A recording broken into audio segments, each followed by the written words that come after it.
In Canada, maternity leave offers women a chance to combine working with a family. Mothers can take at least 17 weeks off work and they are guaranteed a job when they come back. But Canadian employers are increasingly concerned about the cost and the disruption leaves can cause in the workplace.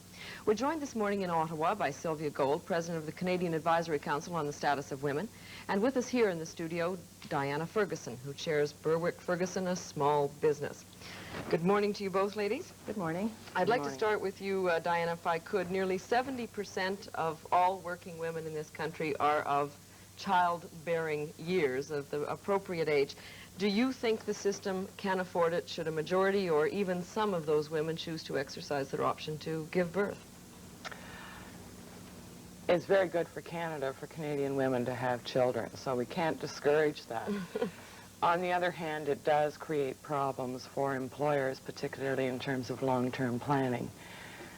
One of the things that a lot of people forget, that when employers create jobs, it's because some work needs to be done, and it's very difficult to get that done when the person isn't there to do it.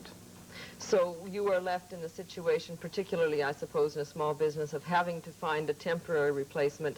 You may not find the kind of person you want exactly. If indeed you can find a temp to do what the person does. In a small business, generally people do a little bit of everything and they become a little bit expert in a whole lot of different things. You can't train a temp to do that. So it's mainly other people covering for the person who's off, and that can lead to some other problems. Is it a financial strain? Not a direct financial strain. Most leaves are unpaid. Mm-hmm. But there is financial costs in terms of overtime to pick up slack on the work. Certainly in a small business, the owner-manager picks up an awful lot of that. So instead of working 16 hours a day, they may be working 20 hours a day. To compensate. And there is a cost, but it's just not a direct financial cost. Sylvia Gold, how do you respond? How do you make employers deal with the fact that this is just a reality, that women want both jobs and families? Well, I think we both agree that these young working women in the workforce are making such a contribution. It's so important that really they're missed when they're not in the workplace. So given that fact, I think what we have to do is ensure that the job is there waiting for them when they come back from maternity leave, and that they're made to feel that having children, taking maternity leave is a normal part of life. I would like to emphasize the fact that given Canada's birth rate, most women today are having no more than 2 children. Also, most are taking advantage of the unemployment insurance policy, which replaces part of their income while they're on maternity leave. And so we're talking about the 17 weeks of maternity leave times 2 is 34 weeks out of the labor force during a woman's 30 or 35-year attachment to the labor force. All right, one of the concerns raised by a lot of small businesses, though, Sylvia Gold, is the fact that some of these women, and I don't know the numbers, no one seems to be able to find the exact numbers, say when they have, that when they leave on maternity leave that they will come back. They change their mind once they've given birth and say, no, I'm not coming back to that job, and it's left the employer in a bit of a bind.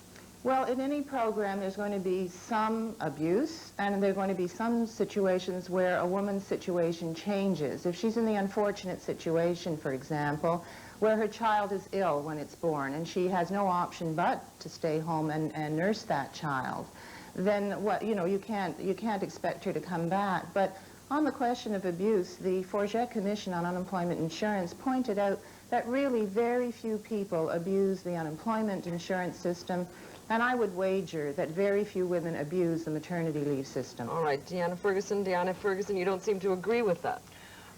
Well, yes, I think I am a bit in conflict with Sylvia on this. First of all, I'd really like to separate out UI, unemployment insurance, from maternity leave. That comes under provincial jurisdiction, and it's a system of guaranteeing jobs. I wouldn't even call that abuse, not coming back from having a baby. A lot of things happen to a woman when she has a baby that she probably doesn't even know before she goes on the leave.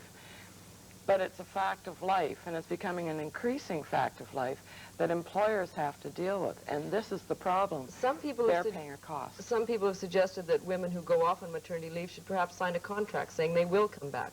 Do you like that idea? Philosophically, yes. Practically, I don't think it would work. Sylvia Gold, could you live with that kind of a system where the woman assumes some responsibilities contractually? You know, I think it's the economic factor that is going to encourage the woman to come back. Many women in the workforce, of course, because they enjoy their jobs, but fortunately it's because they get paid. And we have to understand that families today are relying on the two incomes in order to keep the family going, and we're not talking about luxury.